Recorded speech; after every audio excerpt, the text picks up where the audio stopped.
Hello, welcome back to Tarot Time with Andy, my new first channel here with doing Teaching Tarot. I hope you guys are doing good. I'd like to start with the Death card today because it is a transformation of me doing a new channel, and I will be using Tuesdays for Teaching Tuesdays. I will try to do pop culture and other stuff the rest of the week, but Tuesdays, I'm gonna reserve Tuesday to at least put out at least one card or more. I don't think I want to rush it too fast because you should only probably do a one card spread for yourself when you're starting out, just so that you can gain and learn what that meaning is, what the number means, what the suit means, the heart, the pentacles, the swords, the wands. So one card, just pull one card. And the reason why I do upright and reverse is because I'm a tarot channel, and with that, I want to move quickly. And so I don't want dead airspace. So that being said, you do not have to do reversals. Most people do not do reversals. But I feel personally, my personal opinion is doing tarot enhances your ability to connect. It enhances your intuition. It'll start going on fire. The more you do it, the more on fire it becomes. So that is why I think doing reversals is good, because you're not keyed in just yet. It's not at a high level. Once you get at a super high level, you can totally forget the reversals, and you just play it based on what it's aspected next to. But the fact that I'm a tarot channel and I need to move quickly, and I don't want dead airspace, and I don't want to sit back and listen to my intuition. That's why I do reversals, because I want to ask more questions, more clarifications, and I found a way to work with it. And I started my channel doing upright and reversals just because I read an article where someone said, you're a tarot reader when you can do upright and reversals. So I thought, okay, then I'm just not going to bother by doing just upright. So that's why I immediately went to doing upright and reversals. Then I realized that not having dead airspace on a program is best for the viewer. So that is the other reason. There were two reasons there. So that's why. But eventually you can do just upright. But being a newbie, I know what they say, it is more complicated and more difficult, but you can't start out doing that. And if you're writing on the cards and you're doing it just for yourself and your own purpose, and you don't know how far along you're going to get with your intuition, or you don't even have a very good intuition, I highly recommend the reversals, because it's doing the work for you. When I shuffle, I never play around with them. I never straighten them back up. I just shuffle. I flip, I do this. I go back and forth like this, and then I shuffle, and that's how I do it. I don't sit there and realign them. I will store them with a stone, and I do put them out when there's a full moon with my stones to clarify them and to cleanse them and energize them. I do recommend storing a stone on them. You can use, one of these. This is really recommended for when you do readings, is to get a large chunk of amethyst.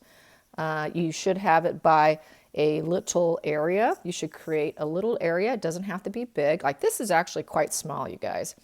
This is part of my computer desk. I bought a new computer desk a couple months ago, and it has a wing that kind of moves in and out. So this is one section's kind of elevated. I have my camera on, and this sits a little lower, so it was actually quite perfect when I bought it. And then I got my other computer to my left here. So any little table, you don't need a big space. In a corner of a room, your bedroom's perfect. Your bedroom is perfect. You want it to be in a quiet space where you're not going to be bothered. The kitchen's fine too. If you're at home, you live alone, you don't have a lot of activity, that's fine. But if there's a lot of activity in your home, you should always have this little permanent corner of a space where you go to, because it's almost like when you sit down, everything goes on fire. It's like spirit knows you want to work. Spirit knows you want to work with them. And I can feel it. I do not have to meditate before I do readings. unless I'm in a downtrodden mood and not feeling my best, then I will play a little music. But it's pretty rare for me because I am pretty much on fire all day long. My vibrations are pretty consistent because I love my solitude. I do not play a lot of music because I like being connected instead of listening to something else. So I tend to sit in solitude a lot. That also will benefit you. If you sit in solitude without anything, without any distractions, your awakening will happen sooner. It requires eliminating toxic people, excessive materialism, clearing out all the debris. That is part of a Kundalini awakening. Is there's a lot of clearing out, a lot of transformation, and a lot of death goes on with relationships too. Okay, so anyways, the death card transformation. So the rose here, let's talk about symbology here. When you pull a card and you decide you're going to do just one card read, and the best question to ask Spirit is, what do I need to know today? That's how you should start out every day. Every day. That's what I did. That's why I started my channel. I started my channel because I wanted to make myself accountable.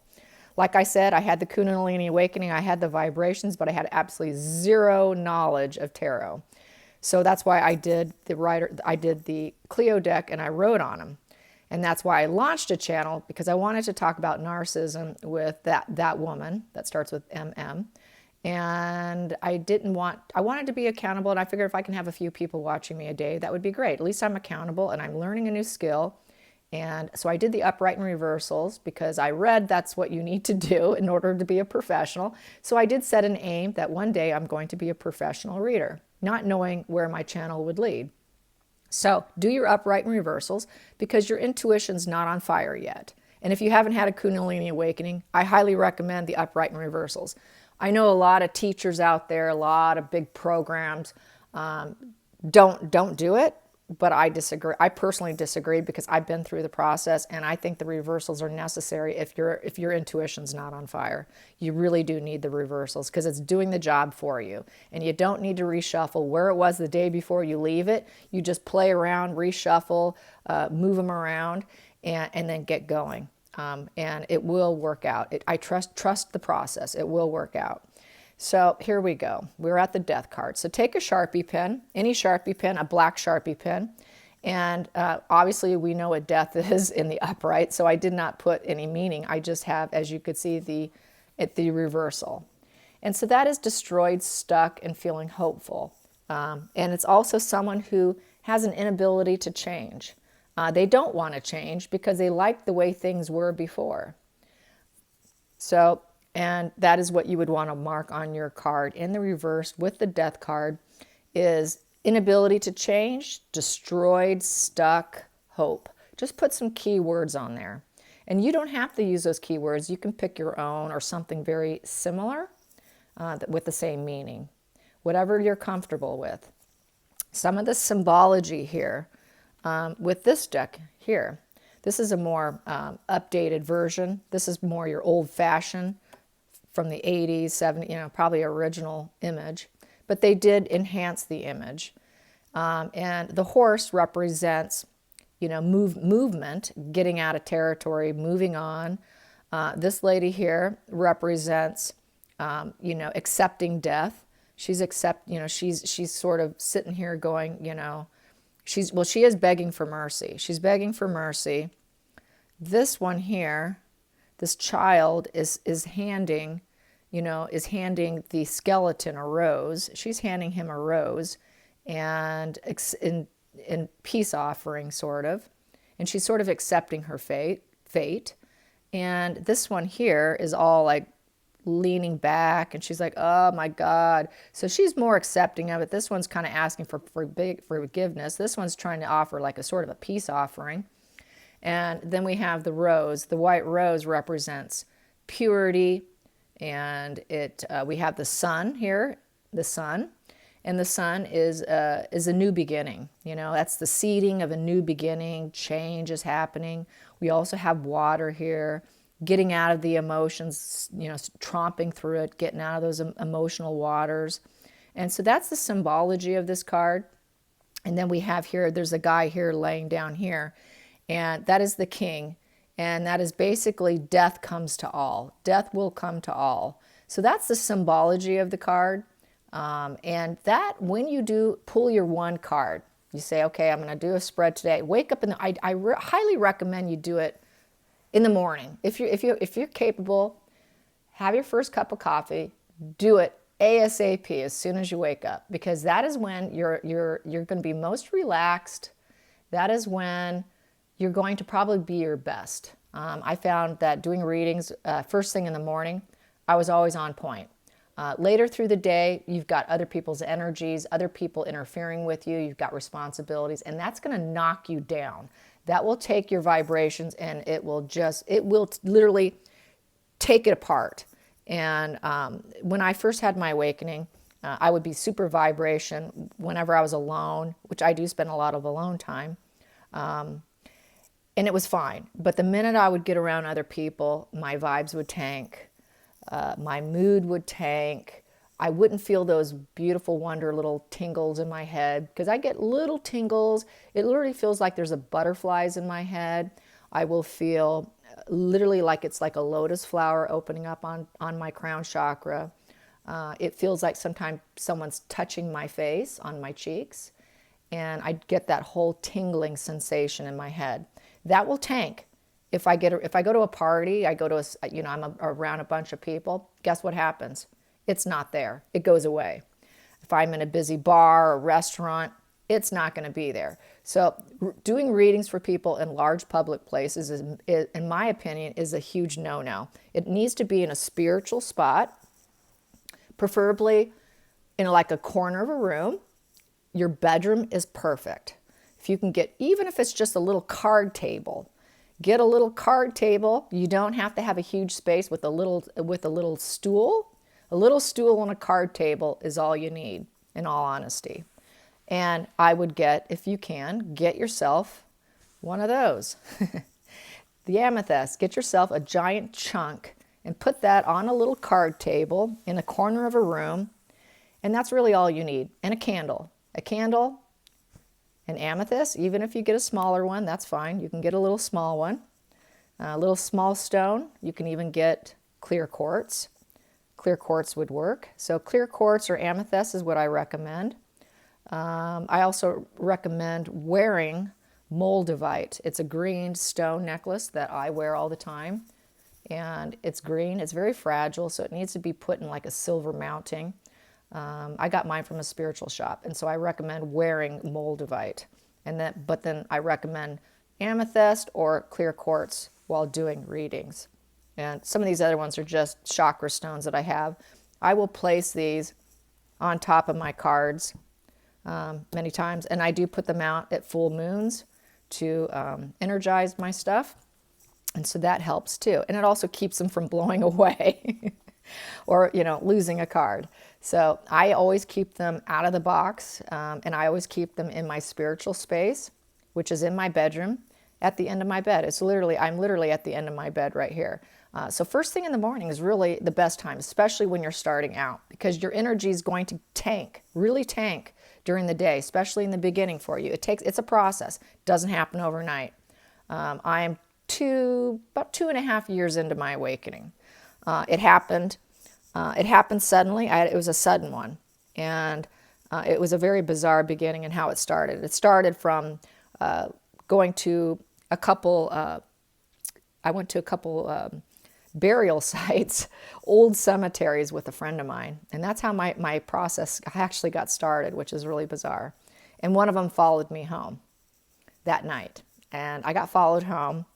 And the middle of the night, my girlfriend, she was visiting from out of town, was in the other bedroom. And the middle of the night, I woke up to feeling energy going around my ankle, and I got tugged, a big, quick jolt tug. And really freaked me out, because at that time, you guys, you have to be aware, I was living as an atheist or very agnostic. I was not a spiritual person. I had absolutely no belief in tarot, No belief in angels, no belief in any higher source whatsoever. I had a very scientific mind. My mind was that we go back to the earth. We go back dust to dust. That was my belief system. Even though I was brought up in the Christian church and went to private Christian school, I lost my faith. And I lost faith in all of it, primarily due to the fact that I could not grasp the fact that there was starvation, couldn't grasp that. And that's why I lost my faith, was dealing with poverty and hunger. Hunger really tapped at me and really upset me. And so that's why I lost my faith, was because of world hunger, to be quite frank with you. And so I had this spiritual awakening. And so that's why I started, because of the vibrations. And I just didn't have the skills. I didn't have the skill set to do it. And I wanted to hold myself accountable. So get yourself a stone. I didn't pay that much for this one. I think it was like $30. It was off Amazon. You can also buy clusters. This was all a joint cluster thing that I got. You can get them at spiritual shops too, if you don't want to spend money on that guy and his company. And so you could do that. Those all came together as a cluster that I purchased. So you can get some of these to put on your stones. You can get a big old chunk here, and clear quartz will work. And create that little small space. You only need a card table in your bedroom, in a room, or if you live alone, you don't have a lot of nuisance, you don't have the noisy household, you could do it at your kitchen table. If you don't have a lot of noise, if everybody's out of the house, you don't want to do it where people are coming and going and crossing paths with you and there's all this distraction. You want to be distraction free. In order to raise your vibrations, get the megahertz off YouTube videos, get some CDs if you want to. You can even download an app, and you might want to do it. You may need to do it for a half an hour, being a newbie. But for me, I'm open all the time. I get open very, very quickly, very easily. But that's not going to probably be your experience. So you're going to need to listen to probably some megahertz. I personally like to avoid any vocals, any lyrics. You want to stick to instrumentals. So I would do, opera and, anything with like high pitch works. You want that high pitch, high frequency. So that's what I have to say about that. And this is the Death card. And that's the newer version. And this is the older artwork. But it will work for you.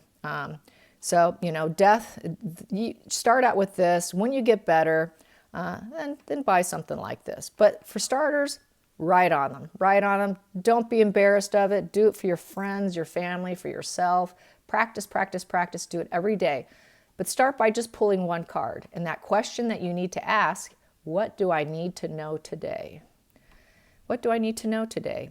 And then look at the imagery and see what it says to you. If something pops up at you, you pull this card here.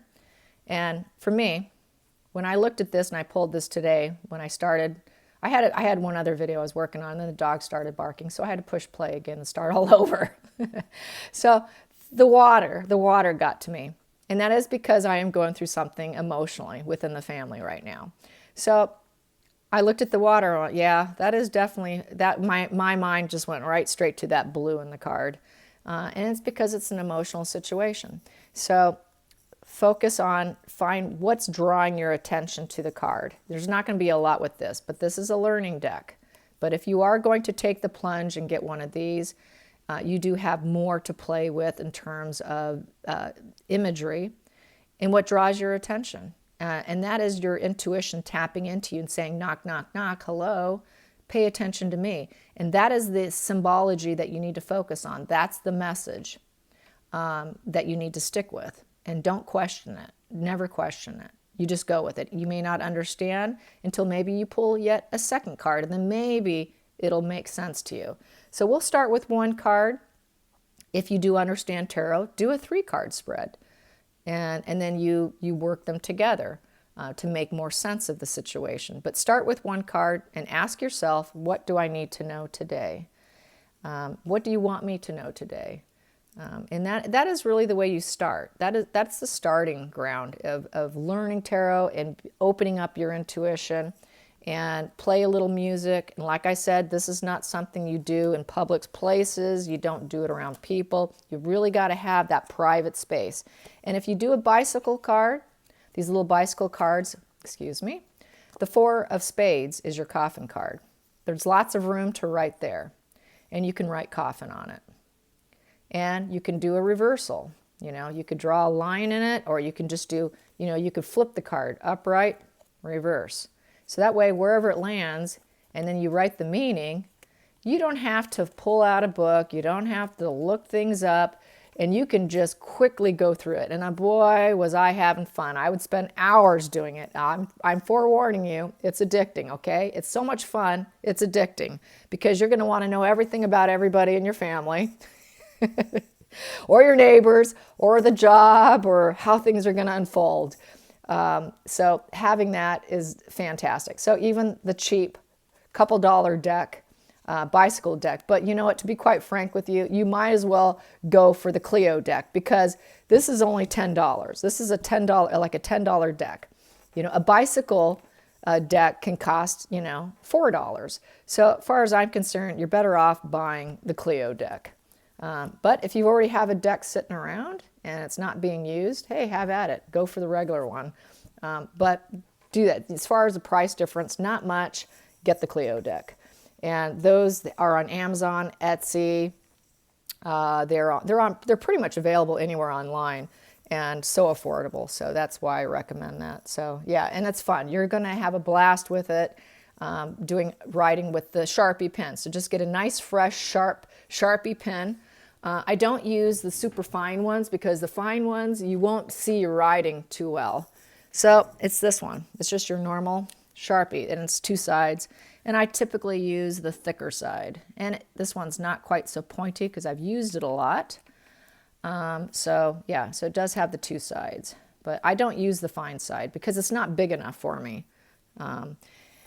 And so that is the first card and the first video for learning tarot. And, you know, do meditate before you do it. Play some music. Music will work too. That will work for quite a few people, is a little music. And first thing in the morning. So do it first thing in the morning when you have your coffee. What do I need to know today, spirit guides and angels? Call them in. What do I need to know today? Please be clear. Please be clear. What do I need to know today? Help me. What do you want me to know? And just say it and repeat it and repeat it, repeat it, shuffle, and then see what pops out. You don't have to do it the way I do it. You will develop your own technique. Everybody does it differently. You don't have to do it my way. You know, you can just do this. And then when something slides out or looks funky, or you feel like pulling it, pull it. And that's fine too. So you'll find your own way. You don't have to do it exactly like me. It will come. It will come. Your way will come, and you will grow. And it is a slow growing process. Tarot, as far as I'm concerned, is a lifelong study. It is a lifelong study, because mastering it can take years. Even people who've been doing it for 20, 30 years feel like they're still learning. Because I've spoken with people who have been doing it since they were teenagers, and they're in their 50s, and they still say that they're learning. So it really is a lifelong study. I think it's an amazing gift, amazing talent to achieve, and it's extremely useful. It's very comforting, and it eases anxiety. It can help tremendously work through some of your life problems. It can be upsetting, I will admit that. It can be very upsetting. Sometimes you're going to cry. You're going to get upset because you're not going to hear what you and see what you want, okay? But you can also clarify and pull more. What can I do to alter this? What can I do to help make a better outcome?